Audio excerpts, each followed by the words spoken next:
അപ്പോൾ ഞങ്ങളിവിടെ ചെല്ലുമ്പോഴത്തേക്ക് ഒരു 7:30 ആയിട്ടേ ഉള്ളൂ. ഞാൻ ഏലിയാസിനോട് പറഞ്ഞു നമുക്ക് ഏലിയാസെ ഒരു ഗൈഡിനെ കണ്ടുപിടിക്കണം.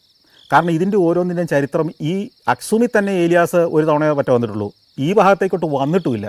ഈ ഓരോ ഒബിലിസ്കിനും ചരിത്രമുണ്ട്, ഓരോ രാജാക്കന്മാരുടെ അല്ലെങ്കിൽ വലിയൊരു ഏറ്റുമുട്ടലിൻ്റെ അല്ലെങ്കിൽ ഒരു കൊലപാതകത്തിൻ്റെ ഒക്കെ കഥകളുണ്ട്. ഇത് പറഞ്ഞു തരാൻ പറ്റുന്ന ഒരാൾ വേണം. ഏലിയാസ് കുറേ നേരം അങ്ങും ഇങ്ങെല്ലാം നടന്ന് കുറച്ച് ദൂരം പോയിട്ട് ഒരാളെ കൂട്ടിക്കൊണ്ടു വന്നു. അയാളുടെ പേര് എഫ്രൈം എന്നാണ്. എഫ്രൈമിന് ഇംഗ്ലീഷ് അറിയാം. എഫ്രൈം ധാരാളം ടൂറിസ്റ്റുകളെ ഇങ്ങനെ ഈ കഥകളിലേക്ക് ഈ ചരിത്രത്തിലേക്ക് കൊണ്ടുവന്നയാളാണ്. ഞാൻ എഫ്രൈമിനോട് പറഞ്ഞു, എഫ്രൈം നമുക്ക് ഉടനെ ഇത് ഷൂട്ട് ചെയ്യണം, അത് കൂടാതെ ഈ 3-4 സ്ഥലങ്ങളുണ്ട്. അപ്പോൾ ഏലിയാസിന് സ്ഥലങ്ങളൊന്നും അറിയത്തില്ല, എഫ്രൈം എൻ്റെ കൂടെ വാ. അപ്പം ഈ 5-6 സ്ഥലത്ത് ഒരു 10 മണി വരെ 2 മണിക്കൂർ നേരമേ ഉള്ളൂ. 2 മണിക്കൂർ നേരം വരുന്നതിന് എത്ര പൈസ വേണം? അപ്പോൾ അയാളൊരു പൈസ പറഞ്ഞു. ഞാനത് സമ്മതിച്ചു. കാരണം ഇന്ന് കാര്യം നടക്കുക, പെട്ടെന്ന് ക്വിക്കായിട്ട് കാര്യങ്ങൾ നടന്നിട്ട് ഇവിടുന്ന് പോകണം എനിക്ക്.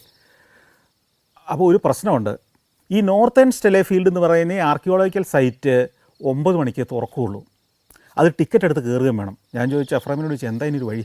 അപ്പോൾ എഫ്രൈം പറഞ്ഞു ഒരു കാര്യം ചെയ്യുക, എൻ്റെ കൂടെ വാ, നമുക്ക് ഇവർ തുറക്കുന്ന നേരം കൊണ്ട് ഇതെല്ലാം കണ്ടു തീർക്കാം. എന്നിട്ട് ഇയാൾ എന്നെ കൂട്ടിക്കൊണ്ട് വേറൊരു വഴിയെ അകത്ത് കയറ്റി. ഈ ഗേറ്റ് വഴി അല്ലാതെ വേറൊരു വഴിയുണ്ട്, ഈ സ്ഥിരം ഗൈഡാണല്ലോ, അയാൾക്ക് വഴിയൊക്കെ അറിയാം. എന്നിട്ട് പറഞ്ഞ് തിരിച്ചിറങ്ങുമ്പോൾ നമുക്ക് ടിക്കറ്റ് എടുത്താൽ മതി, കാര്യം നടന്നാൽ പോരെ, അവർക്ക് ടിക്കറ്റിൻ്റെ പൈസയും കിട്ടണം, നിങ്ങൾക്ക് പെട്ടെന്ന് പോവുകയും വേണം. അപ്പോൾ ഈ പ്രായോഗിക ബുദ്ധിയുള്ളൊരു ആഫ്രിക്കക്കാരനെ ഞാൻ അപൂർവമായിട്ട് ഇങ്ങനെ കാണാറുള്ളൂ. അകത്ത് കയറി ഈ ദൃശ്യങ്ങളൊക്കെ പകർത്തിയെടുത്തു.